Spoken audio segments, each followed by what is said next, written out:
4장 7절로 10절입니다. 야고보서 4장 7절로 10절 말씀 교독해서 읽겠습니다.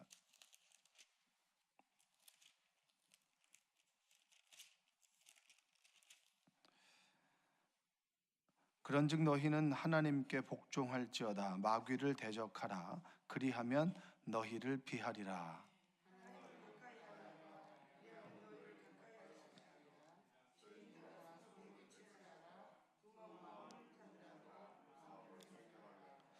슬퍼하며 애통하며 울지어다. 너희 웃음을 애통으로, 너희 즐거움을 근심으로 바꿀지어다.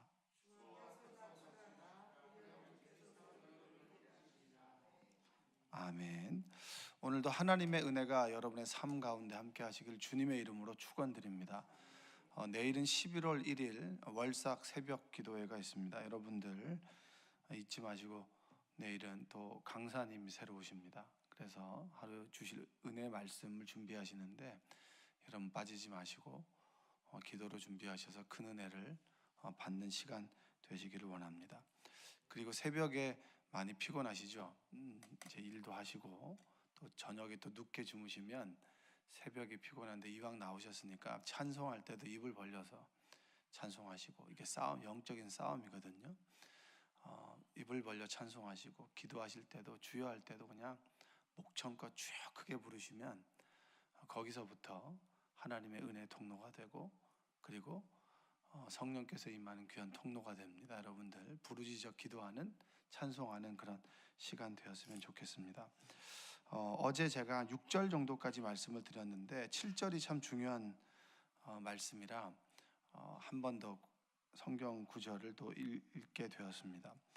어제 다툼이 어디서부터 비롯되느냐라고 했을 때 우리 인간의 정욕, 욕심이라고 말씀을 드렸습니다. 우리가 욕심을 갖게 되는 것은 결핍, 우리가 가지고 있는 부족함과 결핍이죠.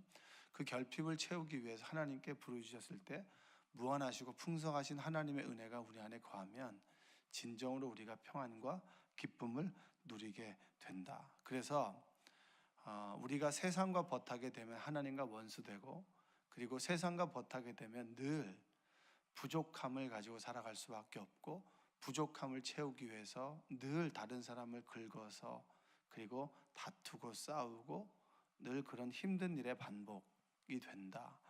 그런 취지의 말씀을 어제 드렸습니다. 그래서 6절에 보면 더욱 큰 은혜를 주신다.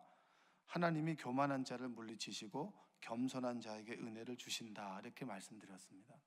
자, 그럼 우리가 왜 교만할 수밖에 없는가? 여러분, 성경은 우리가 육적인 것만을 이야기하지 않습니다. 영적인 것을 함께 이야기합니다. 모든 것 베이스에는 영적인 것이 있습니다. 그래서 마귀가 우리의 삶을, 우리의 생각과 마음과 입술을 인도한다라고 하는 겁니다. 그래서 마음의 평안을 빼앗고, 그리고 우리를 늘 불안하게 하고 두렵게 만드는 것이 마귀가 주는 공포입니다. 그래서 우리 마귀의 종로로 살 것이냐, 아니면 하나님의 자녀가 될 것이냐, 이것이 참 우리의 삶의 질을 나타내는 것처럼 중요한 문제입니다. 자, 7절에 보면 이런 말씀이 있죠. 한번 읽어보겠습니다. 그런즉 너희는 하나님께 복종할지어다.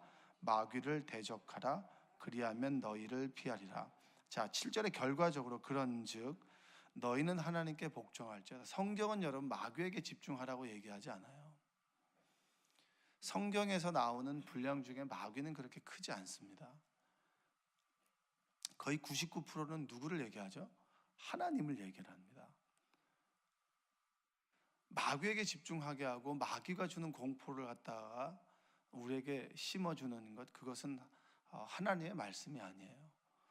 하나님께 복종하면 마귀와 대적하게 됩니다. 할렐루야. 그래서 마귀 얘기할 필요가 없는 거예요. 마귀를 얘기하는 것이 아니라 하나님을 얘기하고 성령의 능력을 얘기하고 성령의 충만함을 얘기를 하는 겁니다. 그래서 마귀가 주는 공포에 좌우되는 것이 아니라 하나님이 주는 평안과 기쁨에 젖어 살아가는 여러분 되시기 원합니다. 자, 하나님께 복종하는 것이 마귀를 대적하는 거예요. 그러나 우리가 좀 마귀에 대해서 알 필요가 있습니다. 성경은 마귀를 어떤 존재라고 이야기를 하느냐라고 하면 에스겔 28장 12절과 17절에 보면 교만해서 타락한 천사장이라고 얘기를 합니다. 그럼 우리의 교만함이 하나님으로부터 온 것은 아닙니다. 마귀로부터 온 거예요. 한번 읽어볼까요? 인자야 두로 왕을 위하여 슬픈 노래를 지어 그에게 이르기를 주 여호와의 말씀에 너는 완전한 도장이었고 지혜가 충만하며 온전히 아름다웠도다. 주님께서 만든 주의 천사였습니다. 내가 옛적에 하나님의 동산 에덴에 있어서 각종 보석 곧 홍보석과 황보석과 금강석과 황옥과 홍마노와 낭옥과 청보석과 남보석과 홍옥과 황금으로 단장하였으며 내가 지음을 받던 날에 너를 위하여 소고와 비파가 준비되었도다. 제가 성경 읽는 거 한 5명 읽는 것 같아요. 좀 크게 한번 읽어봅시다. 14절 너는 기름 부음을 받고 지키는 그룹이며 내가 너를 세움에 내가 하나님의 성산에 있어서 불타는 돌들 사이에 왕래하였도다. 15절 내가 지음을 받던 날로부터 내 모든 길에 완전하더니 마침내 내게서 불의가 드러났도다. 내 무역이 많으므로 내 가운데 강포가 가득하여 내가 범죄하였도다. 너 지키는 그릇과 그러므로 내가 너를 더럽게 여겨 하나님의 산에서 쫓아냈고 불타는 돌들 사이에서 멸하였도다. 내가 아름다움으로 마음이 교만하였으며 내가 영화로움으로 내 지혜를 더럽혔으며 내가 너를 땅에 던져 왕들 앞에 두어 그들의 구경거리가 되게 하였도다. 자, 교만하여 하나님으로부터 쫓겨났습니다. 늘 우리가 하나님처럼 되고 싶어하고 그리고 교만하고 그리고 하나님 없이 살 수 있는 것처럼 내 스스로 내가 가지고 있는 지식과 그리고 내가 가지고 있는 능력으로 세상을 잘 살 수 있는 것처럼 이것이 교만 아니겠습니까? 이런 마음을 심어주는 존재가 바로 마귀예요. 그래서 우리의 삶이 하나님 없이 살아가게 되면 마귀를 쫓아가게 됩니다. 왜냐하면 우리는 마귀의 자동적으로 영향력 아래 살아가게 되는 것입니다. 우리는 마귀를 택한 적이 한 번도 없어요. 늘 마귀에 속해 있죠. 마귀에 속해 있는 존재가 하나님을 택한다고 했을 때 마귀는 끊임없이 우리의 마음속에 그리고 우리의 삶을 늘 지배하려고 안간힘을 쓰게 됩니다. 여러분이 새벽 기도를 나오는 것부터 기도의 자리에 앉아 있는 것부터 찬송을 부를 때부터 내가 입을 크게 벌려야 되나? 그리고 찬송을 해야 되나? 고백을 담아 찬송해야 되나? 부터 시작해서 기도하는 순간부터 아멘하는 그 모든 순간순간이 뭐냐면 마귀의 영향력 아래에 있는 거예요. 욥기에 보면 하나님께서 마귀가 하나님의 보좌를 찾아갑니다. 그럼 여기를 찾아올까요? 안 올까요? 여러분의 머리 꼭대기에 있는 거예요. 여러분의 생각이라고 하는 그런 세상적인 것들이 다 마귀의 영향력 아래서 그의 인도함을 받는다. 여러분, 마귀가 여러분을 신방하는 거 아시죠? 모르시나요? 안방에 들어앉아 있기 때문에 모르는 거예요. 신방 올 필요도 없이 그 자리에 그대로 앉아 있으니까. 그럼 하나님을 믿는다라고 하는 게 뭡니까? 그 자리를 하나님께 내어드리고 온전히 하나님의 자녀로 그리고 마귀와 싸워서 우리가 하나님의 자녀로 살아가는 것이기 때문에 치열한 전투가 일어나는 거예요. 여러분의 삶 속에 하나님의 정말 능력이 성령의 충만함의 은혜가 있기를 주님의 이름으로 축복합니다. 교만해서 타락한 천사장이죠. 아름다우나 교만했고 지혜로 자신의 지혜를 믿었기에 늘 교만할 수밖에 없었던 존재가 마귀입니다. 그러면 여러분이 하는 행동 중에 마귀가 하는 행동이 그대로 있을 수 있어요. 야, 이건 마귀가 하는 행동이다. 이건 마귀의 영향력 아래에 있는 겁니다. 여러분들이 그것을 깨닫는 은혜가 자각하는 은혜가 있기를 주님의 이름으로 축복합니다.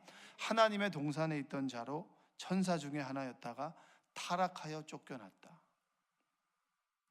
그 쫓겨난 자가 지금 우리와 함께 있는데 주님께서 심판하기 전까지 활동하죠. 그러면 그 활동의 대상 누구겠습니까? 하나님이겠습니까? 연약하여 넘어질 수밖에 없는 인간이겠습니까? 정확하게 얘기하면 나예요. 어떤 때는 내가 하나님의 은혜로 충만하고 어떤 때로 불안과 두려움 가운데 살아가죠. 우리는 정말 불안과 두려움 가운데 넘어질만 할 때 죽을 만할 때 나와서 하나님께 기도하지 않습니까? 간절하게 기도하지 않습니까? 우리가 마귀의 영향력 아래 살아갈 것이 아니라 하나님의 은혜로, 하나님의 도우심을 날마다 간구하며 살아가는 여러분들 되시기 원합니다. 성경에 보면 이 마귀를 루시퍼라고 합니다. 루시퍼. 이 루시퍼라고 하는 말은 성경에 나와 있질 않아요. 그런데 이 루시퍼를 이사야 14장 12절에 보면 재밌는 말이 있습니다. 한번 읽어볼까요?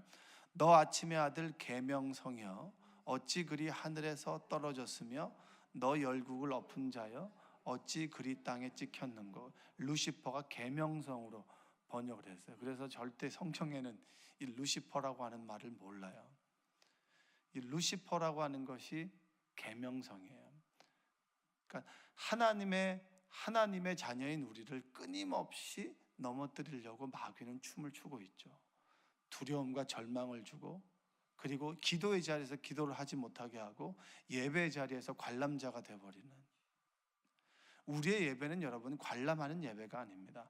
예배를 보는 것이 아니라 정말 내 삶의 모든 것을 들어 예배를 드리는 겁니다. 성전의 예배는 보는 예배가 될 수 있겠지만 성막의 예배는 여러분 내 가죽을, 짐승의 가죽을 벗겨서 기름을 도려내고 그걸 태워서 온전히 하나님께 드림으로 내 땀과 수고와 모든 헌신이 있는 예배, 그러므로 하나님의 은혜를 받는 예배, 내가 속죄되는 예배, 속죄의 감사가 있는 예배가 성막의 예배였습니다. 여러분들이 그러한 예배가 여러분의 삶 가운데 회복되기를 주님의 이름으로 축복합니다. 마귀를 대적하는 것이 하나님과 가까워지는 것이고 하나님을 부르짖는 것이 마귀와 싸우는 것입니다. 할렐루야. 날마다 주님의 이름을 부르고 그리고 주님의 도우심을 바라고 여러분 주님께 날마다 주님과 가까이 나아가는 여러분 되시기 바랍니다. 그것이 마귀를 대적하는 거예요. 그래서 아까 제가 읽었던 말씀, 7절의 말씀, 너희는 하나님께 복종할지어다. 복종한다라고 하는 것이 하나님 말씀을 믿고 아멘으로 받아들이고 그 말씀대로 살아가기를 결단하고 그리고 원 스텝을 내딛는 겁니다. 그것이 마귀와 싸우는 거예요. 하나님께 복종할지어다 마귀를 대적하라. 그리하면 너희를 피하리라. 마귀가 너희를 피하게 될 것이다. 너희 안에 다툼이 사라지게 될 것이다. 나를 드러내고자 하는 욕망이, 그 욕망을 하나님께서 잠재워 주실 것이다. 여러분 하나님의 도우심 없으면 하루도 살아갈 수 없는 존재가 우리입니다. 그런데 우리는 대단하게도 날마다 그것을 잊고 살아가는 그런 큰 능력을 가지고 있어요. 여러분들이 주님 없이는 단 하루도 내가 평안과 기쁨 가운데 살아갈 수 없다. 신앙생활을 하루하루 해나갈수록 하나님에 대한 의존도가 더욱더 높아지는 여러분들 되시기 원합니다. 하나님에 대한 의존도가 높아진다고 하는 것은 내 삶이 의존적인 삶이 아니라 내 삶이 진정으로 독립적인 삶이 되는 거예요. 하나님 안에 진정한 자유를 누리게 되고 하나님께서 내 아버지가 되시고 주님께서 나의 앞길을 인도해 주시기 때문에 내가 과감하게 한 발 내딛고 당당하게 세상을 살아갈 수가 있는 거예요. 늘 이거 하면 어떡하나, 실패하면 어떡하나 두려워서 떨어서 늘 전화해가지고 이거 됩니까 안 됩니까? 점쟁이처럼 묻는 그런 신앙이 아니에요. 하나님께서 내 앞길을 인도해 준다라고 하는 믿음이 있기 때문에 내가 한 발자국을 당당하게 내딛을 수 있고, 그리고 설사 내가 실수했을지라도 하나님께서 내 모든 디펜스를 해주시는 거예요. 그런 믿음이 여러분에게 회복되시기를 주님의 이름으로 축복합니다. 야고보서, 이 야고보가 다툼이 있는 공동체에 권면하는 거예요. 하나님께 복종하라. 그것이 바로 마귀와 싸우는 길이다. 그것이 두려워서 늘 마귀의 영향력 아래에서 마귀의 종로를 타고 살아가는 사람들이 얼마나 많이 있는지 모릅니다. 내가 왜 기도해야 되지? 여러분 가장 답답한 게 뭐예요? 하나님과의 관계가 막혀있는 것이 가장 답답한 거예요. 찬송을 불러도 뭔가 뜨거워지지 않고 기도를 하여도 내 마음이 뜨거워지지 않고 후련해지지 않고 내 마음이 무엇인가가 답답하고 막혀 있어서 평안과 기쁨과 감사가 없어요. 그럼 어떻게 해야 됩니까? 여러분 이것을 뚫어내기 위해서 끊임없이 부르짖으며 간구해야죠. 하나님께서 평안과 기쁨을 주실 때까지 주님의 전에 나와야죠. 그것이 여러분에게 회복되시기를 원합니다. 자, 8절 한번 읽어볼까요? 하나님을 가까이 하라. 그리하면 너희를 가까이 하시리라. 죄인들아 손을 깨끗이 하라. 두 마음을 품은 자들아 마음을 성결하게 하라. 하나님을 가까이 하라. 하나님을 가까이 하는 것이 마음이 성결한 것인데, 회개 가운데 정말 주님께 나아가는 여러분들 되시기 원합니다. 여러분, 회개는 아무나 할 수 있는 게 아니에요. 회개할 수 있는 게 은혜예요. 교회에 있는 사람과 교회 밖에 있는 사람은 똑같은 인간입니다. 그러나 교회 안에 있는 사람은 가능성이 있어요. 왜냐? 죄를 죄로 깨닫거든요. 그런데 세상에 있으면 죄를 죄로 깨닫게 되지 않아요. 관행으로. 너도 하는데 뭐 내가 하는 게 무슨 죄야? 하나님 말씀이 임하게 되면 죄가 죄로 드러나게 돼요. 그리고 그 죄를 못 견디는 그런 수치심을 느끼게 되고 두려움을 느끼게 됩니다. 그것이 은혜입니다. 여러분, 수치감을 느끼는 게 감사한 거 아닌가요? 우리가 인지 능력이 떨어져서 나이가 점점 더 먹어지면서 수치심과 부끄러움이 사라지는 것만큼 추한 것은 없습니다. 하나님의 말씀 앞에서 내가 정말 죄를 죄로 느끼고 내 삶이 너무나 수치스럽고 부끄럽다라고 느끼는 것이 정말 주님께 감사할 일입니다. 죄에 대한 부끄러움이 없고 죄에 대한 수치심이 없어서 죄를 죄로 여기지 않고 그냥 내 마음대로 내 뜻대로 살아가는 삶이 얼마나 부끄러운 삶입니까? 그러나 하나님의 말씀을 들을 수 있는 기회가 있고, 내가 예수 그리스도께 방향을 돌려서 그분의 말씀 앞에서 아파하고 말씀대로 살아가지 못하는 것에 대해서 부끄러워하는 것, 그것이 가장 인간적인 그리스도인의 모습 아니겠습니까? 여러분, 회개함으로 하나님께 나아가는 여러분들 되시기 원합니다. 하나님, 내가 날마다 연약하여 내가 날마다 하나님 앞에 넘어지지만 그럼에도 불구하고 주님 전에 나왔습니다. 내가 죄에 넘어지지 않도록 주여 나를 도와주시옵소서, 주여 나를 지켜주시옵소서, 내가 정말 하나님의 이름을 부르짖을 수 있도록 나에게 용기를 주시옵소서. 어떤 사람이 이렇게 얘기해요. 저는 소리 지르면서 기도하는 거 잘 못합니다. 그런 사람이 있을 수 있죠. 그 물에 빠졌는데도 살려주세요, 살려주세요 이렇게 사랑 고백하듯이 하는 사람이 있나요? 자신의 영혼이 정말 물에 빠져 죽을 판인데 살려주세요, 살려주세요 이렇게 하는 사람은 없잖아요. 여러분들 그렇게 고상하게 하시나요? 저는 그렇게 고상하게 되지 않던데요. 기도가 되어지지 않고 말씀을 보아도 감동이 없으면 여러분 부르짖어야죠. 하나님, 뭔가가 하나님과 저 사이에 벽이 있는 모양입니다. 그게 뭔지 모르는데 보여주시옵소서. 제가 죄를 졌다면 회개합니다. 고상하게 살고 싶으면 여러분 고생하면서 기도하십시오. 할렐루야. 조용하게 기도하는 것이 좋은 것이냐? 여러분, 때로 조용하게 기도해야죠. 들숨과 날숨이 있는데 막 뛰게 되면 어떻게 숨이 가파르지 않습니까? 그때도 고상하게 이렇게 숨을 쉽니까? 100m 달리기 하고 난 사람은 숨 막 가슴이 터져라 막 이렇게 숨을 쉬지 않습니까? 그럼 그렇게 기도할 때도 있고 때로는 평온하게 기도할 때도 있겠죠. 그런데 나는 이거 아니야, 난 저거 아니야, 아직 잘 몰라서 그런 거죠. 그렇죠? 여러분, 하나님과 가까이 하는 여러분들 되시기 원합니다. 기도가 막혀 있다면 하나님께 부르짖으세요.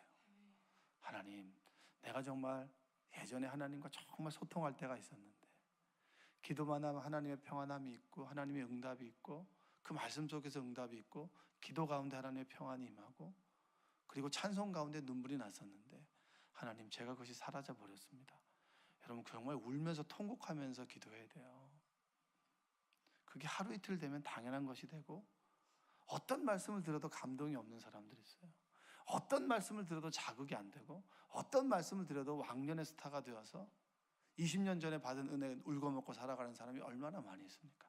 오늘의 은혜가 나를 살게 하는 것이지 20년 전의 은혜는 참고할 뿐이에요. 20년 전에 나의 삶을 풍성하게 만들었던 그 체험이 지금 나의 삶을 풍성하게 만들지 않아요. 내가 지금 주님께 부르짖으며 주님으로부터 받는 은혜와 능력 가지고 살아갈 수 있습니다. 그 능력이 공동체에 있을 때 이 공동체가 주님을 향하게 되는 것입니다. 은혜가 식어버리면 따로 국밥이 되지만 은혜가 충만하면 모이게 돼요. 공동체가 살아난다고요. 한 가지 목적을 향해 달려갈 수 있게 됩니다. 성령의 충만한 은혜가 여러분의 삶 속에 있길 원합니다. 이 새벽이 얼마나 소중한 시간입니까? 제가 너무 자신이 없었을 때, 신학생이었을 때 저희종 사촌 형님이 목사님인데 저한테 이런 얘기했어요. 근진아, 목사의 자리가 가장 신앙생활하기 좋은 자리야. 근데 그 말이 아직까지 저에게 뇌리에 있어요. 하나님께 저에게 주시는 음성이에요. 우리는 은혜가 없어도 새벽기도 설교해야 되거든요. 그럼 그 은혜를 회복하기 위해서 부르짖을 수밖에 없어요. 왜냐? 비어있는, 가슴이 식어있으면 그 식어있는 말들이 전해지게 됩니다. 그러면 제가 먼저 제일 잘 알아요. 여러분의 가슴이 식어있는지는 여러분 스스로 제일 잘 아시죠? 여러분 다시 짚어야 됩니다. 하나님과의 교제 교통이 없는 것이 당연한 것이 아니에요. 당연하게 살아가는 공동체는 희망이 없는 공동체입니다. 그러나 기도했는데 내 마음이 식어졌어. 이것을 바로 깨닫는 사람이 복원력이 있는 거죠. 여러분의 은혜가 다시 한번 회복되시기를 주님의 이름으로 축복합니다. 그래서 9절에 뭐예요? 하나님의 은혜가 없는 사람들에게 슬퍼하며 애통하며 울어라. 너희 웃음을 애통으로 바꾸고 그리고 즐거움을 근심으로 바꿔라. 하나님과의 교제 교통하며 하나님과 가까이 있지 않는데 어떻게 네가 웃을 수 있느냐? 통곡하면서 자복하면서 하나님께 나아가야 될 것이 아니냐? 무릎을 꿇으며 나아가야 되지 않느냐? 그럴 때 주 앞에서 낮추고 그리하면 주 앞에서 주님께서 너희를 높이시고 너희에게 은혜를 베푸실 것이다. 여러분 은혜가 회복되시길 원합니다. 여러분의 마음이 뜨거워지길 원합니다. 내 입술로 기도하는 것이 아니라 성령께서 나를 통해서 기도해지길 원합니다. 하나님께서 정말 기도하기를 원하는 기도의 제목들이 나를 통해서 기도가 되어지기를 주님의 이름으로 축원합니다. 뜨거워지고 부르짖으며 간구하며 정말 다시 한번 내가 하나님과의 깊은 사귐과 그리고 기도 가운데 소통이 있기를 원하고 찬송 가운데 소통이 있기를 원하고 그리고 정말 하나님 말씀 속에서 진리의 광맥을 찾아내는 여러분 되시기 원합니다. 찬양 인도자가 가장 복된 이유 중에 하나가 뭔지 아십니까? 찬양 인도자는 작게 부를 수가 없어요. 무조건 크게 불러야 되거든요. 그러니까 사명이 축복이에요. 여러분이 맡은 사명, 여러분의 신앙을 지키게 하고 여러분에게 주신 사명이 자격이 되어서 주는 것이 아니라 여러분의 신앙이 더 성장하고 성숙하기 위해서 하나님께서 여러분에게 사명을 주셨습니다. 그러니까 중도에 포기하는 게 되는 거예요, 안 되는 거예요? 여러분 영적인 원리가 있는 사람은 그것을 부여잡기 위해서 끊임없이 부르짖어요. 그러다 보면 내 신앙이 성장하고 성숙하고 때로 넘어지기도 하고 그리고 하나님을 붙잡고 이런 과정이 반복되면서 우리가 성장하게 되는 것입니다.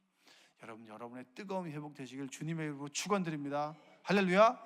네, 기도하겠습니다. 사랑과 은혜가 풍성하신 아버지 하나님 감사합니다. 하나님께서 이 새벽으로 우리를 불러주심에 감사합니다. 마귀는 끊임없이 삼킬 자를 찾는 이때에 마귀의 종로로 될 것인가? 하나님의 자녀가 되어 하나님의 도우심을 힘입어 이 세상을 당당하게 살아갈 것인가? 하나님, 우리는 너무나 잘 알고 있습니다. 내가 어디에 속해 있는지. 하나님, 주님의 자녀로 주님과 교제하며 기도와 찬송과 말씀 가운데 살아계신 하나님의 음성 듣기를 원합니다. 하나님께 예배하는 자가 되길 원합니다. 하나님께 감사하는 자가 되길 원합니다. 주여 도와 주시옵소서. 맡겼던 기도가 아버지 하나님 살아나길 원합니다. 간절한 기도의 찬송이 울려 퍼지길 원합니다. 말씀 가운데 음성이 나에게 들려지고 새겨지길 원합니다. 주여 도와 주시옵소서. 우리의 기도를 막고 찬송을 막고 말씀을 막는 장벽들이 장애물들이 사라지게 하여 주시옵소서. 예수 이름으로 선포하는 기도자가 되게 도와 주시옵소서. 오늘도 이 새벽에 말씀하시고 새벽에도 오시는 하나님의 은혜를 고백하며 나아가도록 주여 도와 주시옵소서. 예수님의 이름으로 기도합니다. 아멘.